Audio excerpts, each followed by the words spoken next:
दोस्तों नमस्कार, हाजिर हैं एक बार फिर से आज की बड़ी और ताजा खबरों के साथ। बस आपसे निवेदन है, कृपया वीडियो को लाइक कर दें, चैनल को सब्सक्राइब कर लें और घंटी बटन जरूर दबा दें। पहली बड़ी खबर है, राहुल गांधी ने बीजेपी पर बोला बड़ा हमला। कहा देश में केरोसिन छिड़कने का काम कर रही बीजेपी एक चिंगारी से भड़क सकती है आग। ये आपको बता दें कि कांग्रेस नेता राहुल गांधी इन दिनों ब्रिटेन में है। उन्होंने लंदन की कैम्ब्रिज यूनिवर्सिटी में आइडियाज फॉर इंडिया सम्मेलन में हिस्सा लिया। कांग्रेस नेता राहुल गांधी ने इस दौरान कहा कि भारत में लोकतंत्र वैश्विक सार्वजनिक भलाई है। हम अकेले ऐसे लोग हैं जिसने अद्वितीय पैमाने पर लोकतंत्र का प्रबंधन किया है। राहुल गांधी ने इस दौरान केंद्र सरकार द्वारा सीबीआई जैसी संस्थाओं के दुरुपयोग का आरोप लगाते हुए भारत की तुलना पाकिस्तान से की है। राहुल गांधी ने आरएसएस पर निशाना साधते हुए कहा कि उनके लिए भारत सोने की चिड़िया है और कर्मों के आधार पर उसका हिस्सा बांटना चाहते हैं, जिसमें दलितों के लिए कोई जगह नहीं है। इसके अलावा राहुल गांधी ने कांग्रेस की हार की वजह ध्रुवीकरण और सत्ता का मीडिया पर नियंत्रण को बताया। उन्होंने कहा कि आरएसएस ने लोगों के बीच में अपनी जगह बनाई है। कांग्रेस और विपक्षी दलों को भी ऐसा ही करना चाहिए और उन 60 से 70% लोगों को एकजुट करना चाहिए जो उनके लिए वोट नहीं करते हैं। आपको बता दें कि कांग्रेस नेता राहुल गांधी ने बीजेपी पर बड़ा हमला बोलते हुए कहा कि बीजेपी देश में केरोसिन छिड़कने का काम कर रही है और एक ही चिंगारी से आग भड़क सकती है। अगली बड़ी खबर, ज्ञानवापी मामले को लेकर विश्व हिंदू परिषद ने कर दिया बड़ा दावा। कहा 12 ज्योतिर्लिंगों में से एक है ज्ञानवापी परिसर में मिला शिवलिंग। ये आपको बता दें कि विश्व हिंदू परिषद के प्रमुख आलोक कुमार ने ज्ञानवापी मस्जिद मामले में सुप्रीम कोर्ट के आदेश से सहमति जताई है और दावा किया है कि हिंदू पक्ष ये साबित करने में सक्षम होगा कि पाया गया शिवलिंग 12 ज्योतिर्लिंगों में से एक है। उन्होंने कहा कि हम सुप्रीम कोर्ट से सहमत हैं कि ये मामला जटिल है और इसके लिए एक गंभीर और अनुभवी जज की जरूरत है। कोर्ट ने कहा कि जिला अदालत इस पर गौर करेगी और हम सुप्रीम कोर्ट से सहमत हैं। आपको बता दें कि विश्व हिंदू परिषद ने कहा वे ये साबित करने में अब सक्षम होंगे कि ज्ञानवापी मस्जिद के अंदर पाया गया शिवलिंग ज्योतिर्लिंगों में से एक है। उन्होंने कहा कि हम मानते हैं कि यह शिवलिंग है क्योंकि नंदी इसे देख रहे हैं और इस स्थान से पता चलता है कि यह मूल ज्योतिर्लिंगों में से एक है। मुगलों ने मंदिर पर हमला किया, हम इसे अदालत में साबित करने में सक्षम होंगे और सुप्रीम कोर्ट इस मामले का फैसला करेगा। न्यायाधीश को स्थानीय आयुक्त की रिपोर्ट लेने के लिए अधिकृत किया गया है और हम साबित कर देंगे कि यह मूल ज्योतिर्लिंग है और यह मंदिर है। आपको बता दें कि हिंदू पक्ष ने दावा कर दिया है कि यह मस्जिद नहीं बल्कि पूरे तरीके से मंदिर है। अगली बड़ी खबर, राहुल गांधी के बयान का आम आदमी पार्टी ने किया खुला समर्थन। सौरभ भारद्वाज बोले नफरत की राजनीति कर रही बीजेपी। यह आपको बता दें कि लंदन की एक कॉन्फ्रेंस में राहुल गांधी की स्पीच का आम आदमी पार्टी ने समर्थन किया है। आम आदमी पार्टी के नेता सौरभ भारद्वाज ने कहा कि देश के हालात खराब हैं और बीजेपी इस वक्त पूरे तरीके से नफरत की राजनीति कर रही है। अगली बड़ी खबर, श्री कृष्ण जन्मभूमि मामले में सुनवाई को लेकर मथुरा में लगाई गई धारा 144। आपको बता दें कि श्री कृष्ण जन्मभूमि मामले में सुनवाई को देखते हुए मथुरा में धारा 144 लगा दी गई है। एहतियात के तौर पर 16 जुलाई तक जनपद में धारा 144 लागू रहेगी। इस दौरान किसी भी तरीके के प्रदर्शन और जुलूस पर रोक रहेगी। डीएम ने आगामी परीक्षा त्योहार का हवाला देते हुए धारा 144 लागू की है। बता दें कि श्री कृष्ण जन्मभूमि मामले में सुनवाई 26 मई और 1 जुलाई को होगी। अगली बड़ी खबर, अब पंजाब में भी लोगों को मिलेगा फ्री में इलाज। 15 अगस्त को पहले चरण में खुलेंगे 75 मोहल्ला क्लिनिक। आपको बता दें कि पंजाब की आम आदमी पार्टी की सरकार राज्य में दिल्ली की तर्ज पर मोहल्ला क्लिनिक खोलने जा रही है। मुख्यमंत्री भगवंत मान ने ऐलान किया है कि 15 अगस्त को स्वतंत्रता दिवस के मौके पर आम जनता को 75 मोहल्ला क्लिनिक समर्पित कर दिए जाएंगे। ये मोहल्ला क्लिनिक शहरी और ग्रामीण दोनों इलाकों में खुलेंगे। इन मोहल्ला क्लिनिकों में सभी तरीके का इलाज, टेस्ट और दवाएं बिल्कुल फ्री में मिलेंगी। अभी पहले चरण में 75 मोहल्ला क्लिनिक खुलने हैं, उसके बाद और भी इस तरीके के क्लिनिक खोले जाएंगे। पंजाब के लोगों को बेहतर स्वास्थ्य सुविधाएं मुहैया कराने के मकसद से मुख्यमंत्री भगवंत मान ने इस बात का ऐलान किया है। भगवंत मान ने अधिकारियों से कहा कि हर 5 से 6 नजदीकी गांव का एक क्लस्टर बनाया जाए और उसके बीच में एक मोहल्ला क्लिनिक स्थापित किया जाए। अगली बड़ी खबर, राजस्थान में प्रधानमंत्री नरेंद्र मोदी के चेहरे पर चुनाव लड़ेगी बीजेपी। प्रदेश अध्यक्ष सतीश पूनिया ने किया बड़ा ऐलान। ये आपको बता दें कि राजस्थान में बीजेपी प्रधानमंत्री नरेंद्र मोदी के चेहरे पर चुनाव लड़ने वाली है। पार्टी के प्रदेश अध्यक्ष सतीश पूनिया ने इस बात की जानकारी दी। उन्होंने कहा कि फिलहाल केंद्रीय नेतृत्व ने मोदी जी के चेहरे पर चुनाव लड़ने का मन बनाया है। पूनिया का बयान बीजेपी नेताओं की जयपुर में हुई अहम बैठक के बाद सामने आया है, जिसमें पीएम मोदी ने भी वर्चुअली हिस्सा लिया था। सतीश पूनिया ने बातचीत में कहा कि राजस्थान पर केंद्रीय नेतृत्व ने फोकस किया है।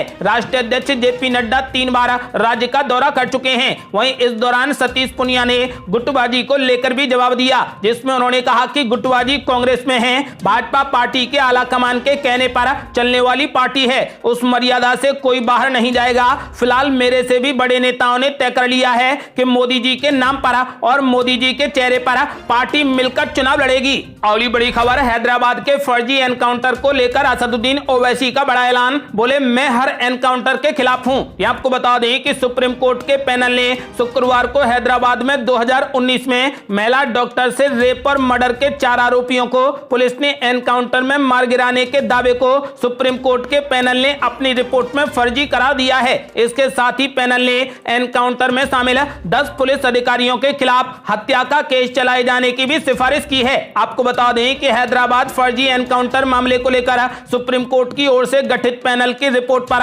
सांसद और एआईएमआईएम के प्रमुख असदुद्दीन ओवैसी ने प्रतिक्रिया दी है। असदुद्दीन ओवैसी ने कहा कि मैं हर एनकाउंटर के खिलाफ हूं, क्योंकि एनकाउंटर शासन के कानून को कमजोर करता है। और बड़ी खबर, जनता पर फिर से पड़ी महंगाई की मार। 6 दिनों में दूसरी बार बढ़े सीएनजी के दाम। आपको बता दें कि देश भर में महंगाई की मार झेल रहे लोगों के अच्छे दिन के सपने अभी फिलहाल टूटते नजर आ रहे हैं। राष्ट्रीय राजधानी दिल्ली में महंगाई की चौतरफा मार पड़ी है। जहां अभी कुछ दिन पहले ही रेट बढ़ाए गए थे, दिल्ली में सीएनजी के दामों में एक बार फिर से बढ़ोतरी की गई है। दिल्ली में आज 2 रुपए प्रति किलोग्राम की बढ़ोतरी की गई है। दिल्ली में सीएनजी की बढ़ी हुई कीमतें आज से ही लागू कर दी गई हैं। 6 दिनों के अंदर दिल्ली में दूसरी बार सीएनजी के दाम बढ़ाए गए। इससे पहले 15 मई को दिल्ली एनसीआर में सीएनजी की कीमत में 2 रुपए प्रति किलोग्राम बढ़ाए गए थे। आज फिर से 2 रुपए प्रति किलोग्राम की बढ़ोतरी की गई है। फिलहाल अब दिल्ली में 1 किलोग्राम सीएनजी के लिए ग्राहकों को 75 रुपए 61 पैसे की कीमत चुकानी होगी।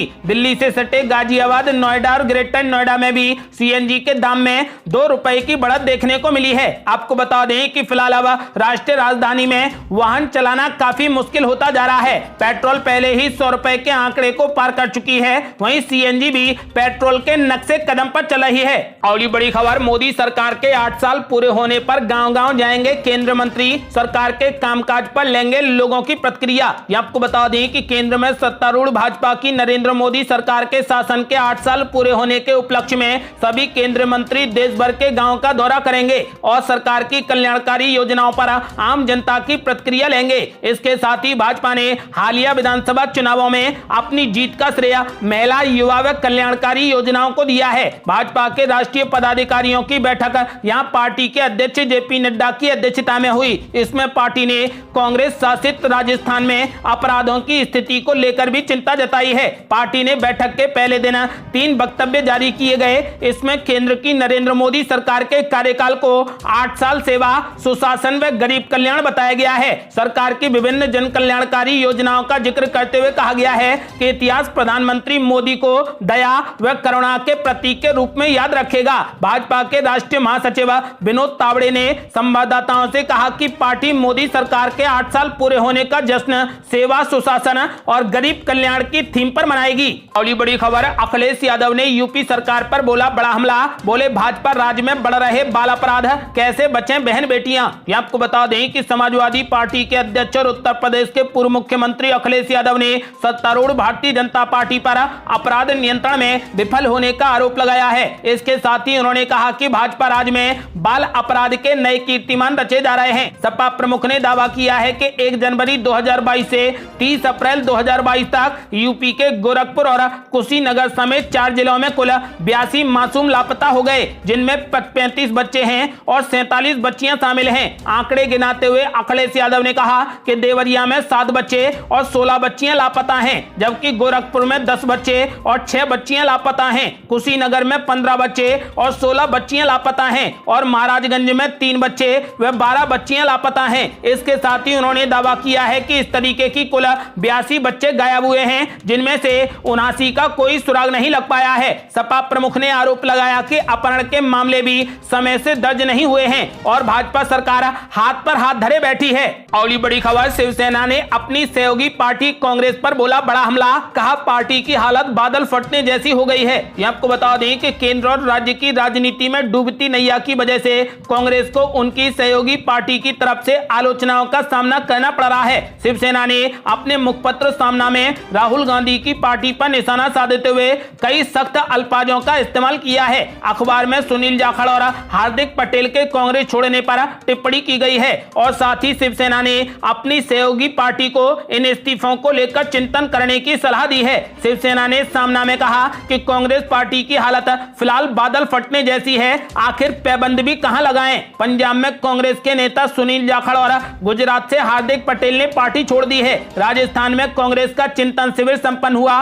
उस चिंतन शिविर का समापन शुरू रहने के दौरान ही कांग्रेस में ऐसा रिसाव शुरू हुआ। बीते कुछ समय से भगदड़ का मामला कांग्रेस के लिए कुछ नया नहीं रहा है, लेकिन सोनिया गांधी से राहुल गांधी तक सभी ने ही कांग्रेस को फिर से खड़ी करने के लिए आवाज लगाई है। उसी दौरान नए सिरे से रिसाव का शुरू हो जाना यह बेहद चिंताजनक है। आपको बता दें कि फिलहाल शिवसेना ने साफ कर दिया है कि फिलहाल कांग्रेस पार्टी की हालत बादल फटने जैसी हो गई है। अगली बड़ी खबर, अब हर घर दस्तक कार्यक्रम जून से होगा शुरू। घर घर जाकर 2 महीने तक लगेंगे कोरोना के टीके। ये आपको बता दें कि तीसरी लहर के बाद कोरोना वायरस का भारत में गंभीर असर नहीं दिखा है। इसका श्रेय बड़े पैमाने पर कोरोना वैक्सीनेशन को दिया जाता है, लेकिन पिछले कुछ समय से कोरोना के टीके लगाने की रफ्तार कम हुई है। इसे लेकर सरकार चिंतित है। इसी को देखते हुए अब सरकार ने हर घर दस्तक 2.0 कार्यक्रम शुरू करने का फैसला किया है। ये कार्यक्रम जून से जुलाई तक 2 महीने तक चलेगा। इस दौरान छूट गए लोगों में पहली, दूसरी और एहतियाती यानी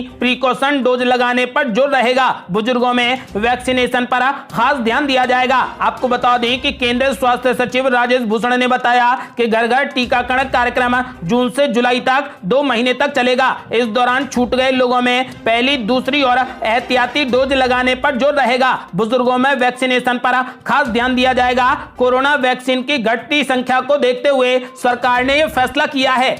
और बड़ी खबर, 5 राज्यों में बाढ़ जैसे हालात, दिल्ली में आज भी आंधी बारिश की चेतावनी। ये आपको बता दें कि देश के अधिकतर राज्यों में जहां पर गर्मी से लोगों का बुरा हाल है, वहीं कुछ राज्य ऐसे भी हैं जहां पर बारिश के कारण बाढ़ जैसी स्थिति उत्पन्न हो गई है। इन राज्यों में असम, कर्नाटक, केरल, मेघालय और मणिपुर शामिल है। इन राज्यों में भारी बारिश के कारण जगह जगह जल जमाव हो गया है। लोगों का घर से बाहर निकलना मुश्किल हो गया है। केरल और कर्नाटक में अरब सागर की ओर से चलने वाली तेज चक्रवाती हवाओं के कारण मूसलाधार बारिश हो रही है। असम में बाढ़ से 8 लाख से अधिक लोग प्रभावित हुए हैं। केरल के कई हिस्सों में भारी बारिश के कारण बाढ़ जैसी स्थिति बनी हुई है। कर्नाटक में भारी बारिश का कहर जारी है। आपको बता दें कि फिलहाल भारत मौसम विज्ञान विभाग ने अनुमान जताया है कि अगले कुछ घंटे के अंदर दिल्ली एनसीआर में भी 30 से 40 किलोमीटर प्रति घंटे की रफ्तार से धूल भरी आंधी चल सकती है और कई इलाकों में बारिश भी हो सकती है। आपको बता दें कि इसके अलावा उत्तर प्रदेश में भी